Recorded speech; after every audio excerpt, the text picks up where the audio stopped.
Sir हम life में सब कुछ को बड़ा करना चाहते हैं, मगर सर हमें फियर होता है सर कुछ ना कुछ। तो सर मैं जानना चाहता हूँ आपकी तरह सर फियरलेस कैसे हो सकते हैं सर? कितने लोग चाहते हैं? आई आंसर दे। और तेरी इतनी मेजॉरिटी, आपको तो भाई पॉलिटिक्स में होना चाहिए।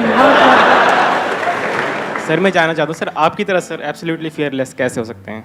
मेरी तरह? Yes sir. मेरी तरह तो एक ही है भैया इस दुनिया में।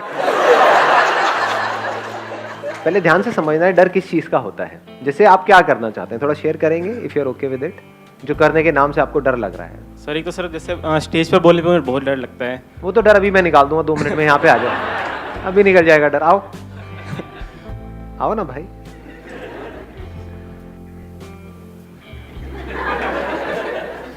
Thank you sir.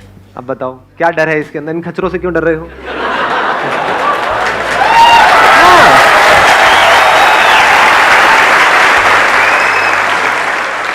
आपने मेरे सेशंस देखे हैं? यस सर, सारे देखे सर, मैं 4 सारे देखे हैं। तो उन सबको, जो भी आपने इतने सारे सेशंस देखे हैं, उसको शॉर्ट में एक्सप्लेन करना हो 2 मिनट के अंदर अंदर, तो आप करो। आपको सबसे अच्छी चीज क्या लगी मेरे सेशन में? मुझे सबसे अच्छी बात आपकी ये लगी सर, आपने एक बार बोला था कि जो भी काम करो एटीट्यूड के साथ करो।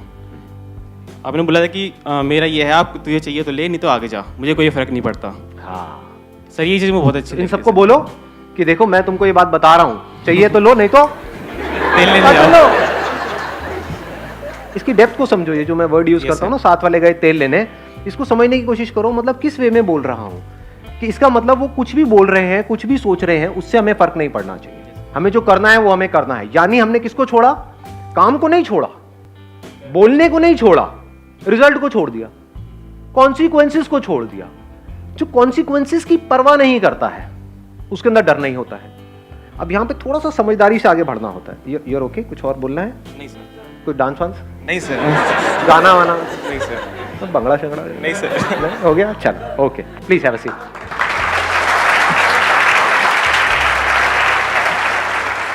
इसको मैं थोड़ा सा और बिल्ड करूंगा इस पर्टिकुलर पॉइंट को, क्योंकि बड़ा इंटरेस्टिंग है।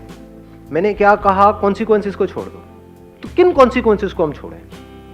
2 तरह के, एक है फिजिकल, एक है साइकोलॉजिकल। साइकोलॉजिकल कॉन्सिक्वेंसेस को छोड़ दो, फिजिकल के लिए प्लान कर लो। मतलब कि कोई काम आप करने वाले हो, आपको डर लग रहा है, पहले आपको देखना है किस वजह से डर लग रहा है। दैट फियर इज साइकोलॉजिकल और दैट इज फिजिकल। जैसे मैं एक पहाड़ के ऊपर खड़ा हुआ हूं, मुझे डर लग रहा है यहां से नीचे छलांग लगाने में, तो वो लगना भी चाहिए। That is not psychological, that is what? Physical. आ रही है ना बात पकड़ में? ये बड़ा सटल सा पॉइंट है, अगर आप इसको कैप्चर करोगे तो बड़ा मजा आएगा।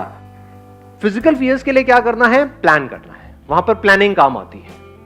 साइकोलॉजिकल फियर्स में कोई प्लानिंग काम नहीं आती है, वहां पर सिर्फ समझ काम आती है। जैसे अभी जो इनका फियर था पब्लिक स्पीकिंग का, वो क्या है? वो फिजिकल फियर है या साइकोलॉजिकल है? साइकोलॉजिकल है, क्योंकि फिजिकली यहां पर आकर के कुछ भी करके चले जाएं, कोई कुछ नहीं करने वाला, सब देखेंगे 2-4 मिनट में सब भूल भाल जाएंगे। तो आप कोई काम करने वाले हो और आप कह रहे हो कि मेरे को वो काम करने से डर लग रहा है। क्यों डर लग रहा है? इसको फिगर आउट करना है। क्या इसलिए डर लग रहा है कि मैं वो काम करूंगा तो लोग क्या कहेंगे, मेरे घर वाले क्या कहेंगे, किसी को बुरा ना लग जाए? ये सब क्या है? साइकोलॉजिकल है।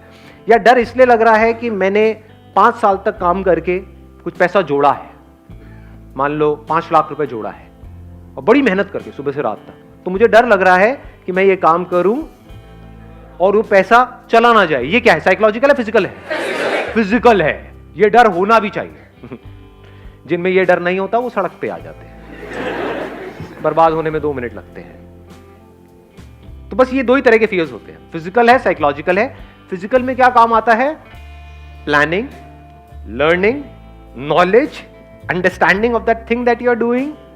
जैसे अगर पहाड़ से आपको छलांग लगानी ही लगानी है तो बंजी जंपिंग करो ना, उसमें कोई रिस्क नहीं है। पैराशूट लगा के करें सर?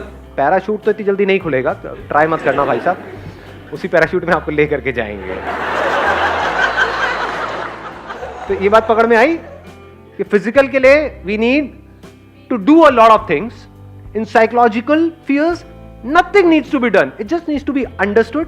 उसको समझ लेना है और समझ करके एक्ट करना है। और जब आप एक्ट करोगे आप देखोगे अरे इसमें तो डरने वाली कोई बात ही नहीं थी। बट सर फिर भी लगता है। उसके बाद नहीं लग सकता।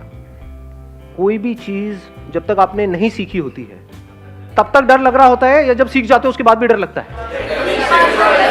और सीखने के बाद अगर आपको डर लग रहा है तो वो साइकोलॉजिकल नहीं है, वो फिजिकल है। यानी आपको तैरना आ गया है। जब तक तैरना नहीं आता है पानी से बड़ा डर लगता है। जब तैरना आ जाता है तो क्या स्विमिंग पूल में आपको तैरने से डर लगता है? लगाओ थोड़ा सा दिमाग। बट अगर समुद्र में तैर रहे हो वहां पे डर लगता है?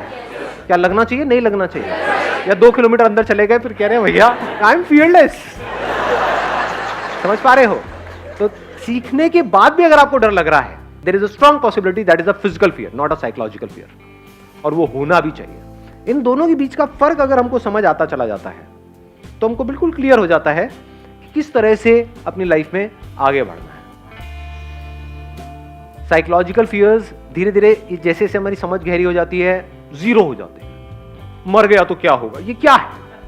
ये फिजिकल है या साइकोलॉजिकल है? आराम से सोच के बोलना।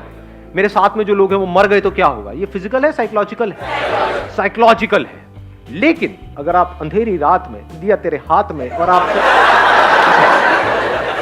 चले चले जा रहे हो किसी सुनसान सड़क पर और आपके सामने से कोई 2 बंदे आ रहे हैं गन लेकर के या नाइफ लेकर के, अब आपको डर लग रहा है, ये क्या है?